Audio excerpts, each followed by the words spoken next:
ያልሰጠኸኝ ምን አለ ቀረብኝ የምለው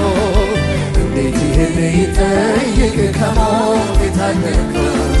ፍላጎቴ ሞላልኝ ምኞቴ ተሳካ የሁሉ መደምደሚያ ኢየሱስ ነረካ መጣው ወደ ደጅ ምስጋና ልሰጥ መጣው ወደ ደጅ